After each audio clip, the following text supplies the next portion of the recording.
Hello and welcome to today's session. Today's sessions we are looking at patient positioning. I'll start by asking, have you ever gone to the ward in which the patient is and found them in this position?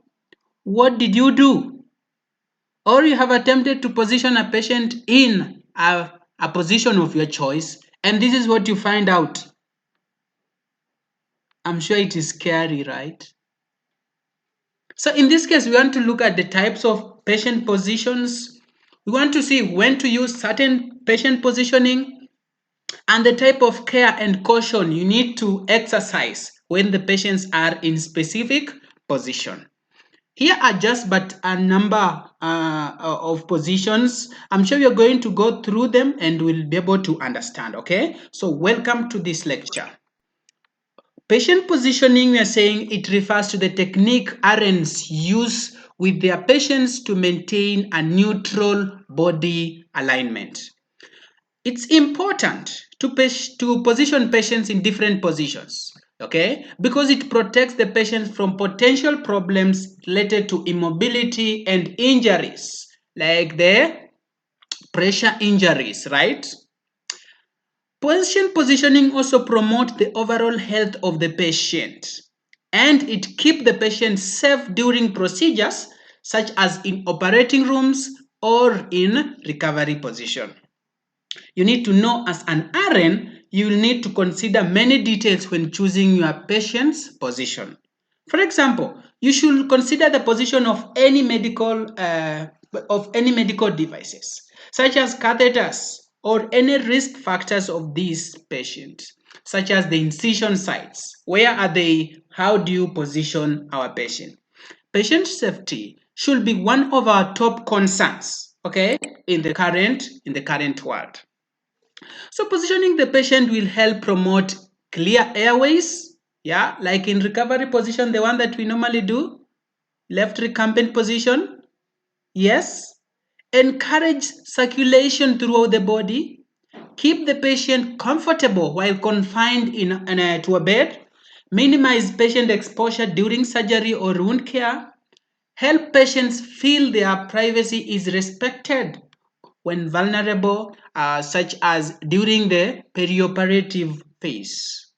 In addition to benefiting patients, this position can also help the healthcare team, okay? Even getting easy access to the surgical site. Proper patient position can also maximize visibility when needing access to a particular area of the body, and visibility is needed to properly administer medication like anesthetics and gain intraoperative surgical access to begin a procedure and work as effectively as possible.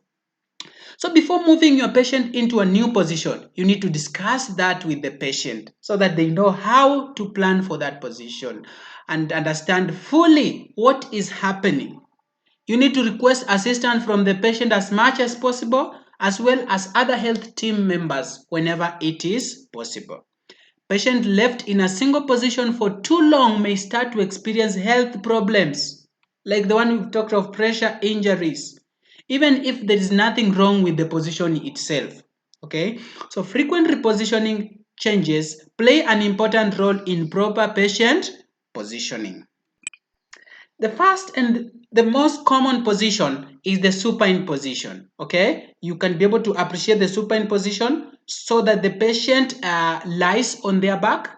RNs can use different variation in this position. For example, depending on the patient condition, an RN might place the legs out straight, extended, or slightly bent. Patient's arm may be up or down. When is this position used? He's saying that the supine position is one of the most commonly used positions in nursing examination and assessment. Nurses also use this position if a procedure needs to be done on the anterior side of the body, such as the abdomen or the thorax, or if you want to help your patient maintain blood flow in situations such as heat stroke. So patient will also need to stay flat after certain procedures like cerebral angiography using the femoral artery.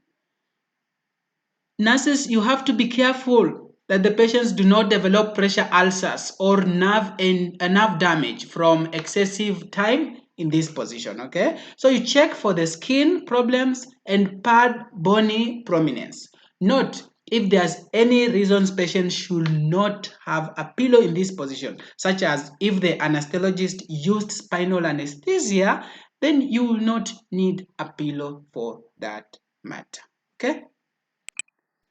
Second most common position is the prone position, and you can be able to appreciate prone position in my section here. Okay. Okay, so next time we meet, we'll be looking at prone position.